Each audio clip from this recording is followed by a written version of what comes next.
Hey everybody, it's Angie from Trips with Angie, and I am here in Bruges, Belgium, to take you along on the Norwegian shore excursion, Romantic Bruges. Our tickets were in our cabin upon embarkation because we pre-booked online. We met at 9 a.m. and by 9:25 we were on the bus on our way. We received quiet boxes for the walking tour as well as a map. The ride took about 30 minutes. A lot of it was along a main highway and some of the suburbs of the city, but we knew we were getting close when we spied the walking trail that goes around the original moat of the old city.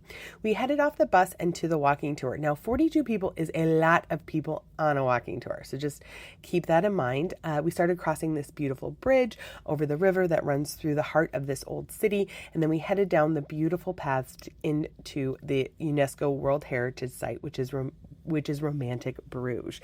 This first community was a community of women from the 13th century who weren't nuns and weren't married. As we walked around, the guide pointed out these steepled gabled buildings and kept us safe from the horse and carriage rides. These are about 30 minutes if you want to try them.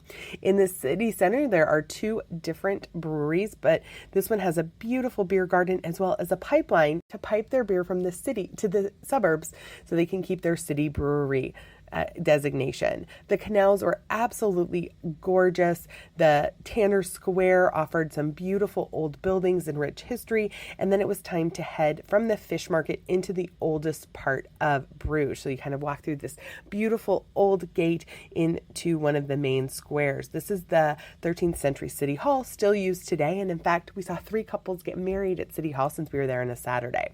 This is the Chapel of the Precious Blood Relic. You can go into the bottom part, and then of course the belfry, which we were lucky enough to hear play.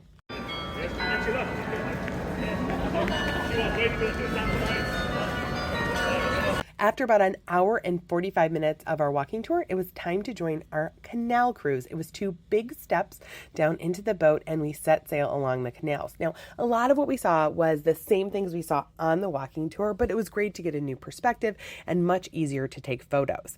After the canal cruise, we walked about 20 minutes to this was our meeting spot to start our free time.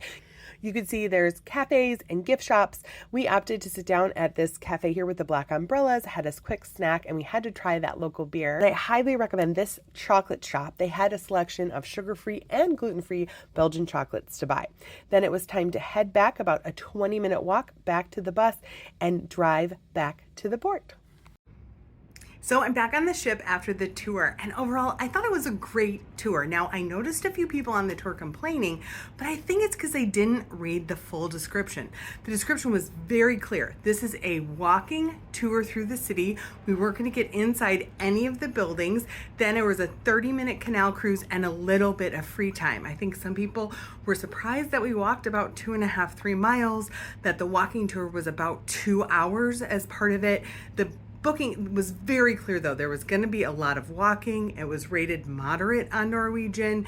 It had cobblestone streets, but I thought the guy did a terrific job walking and then stopping and explaining. We saw like the entire center of the city, both from the canal and by walking. Overall, I really enjoyed it, and I would recommend if you wanted to get an orientation to Bruges on your next cruise.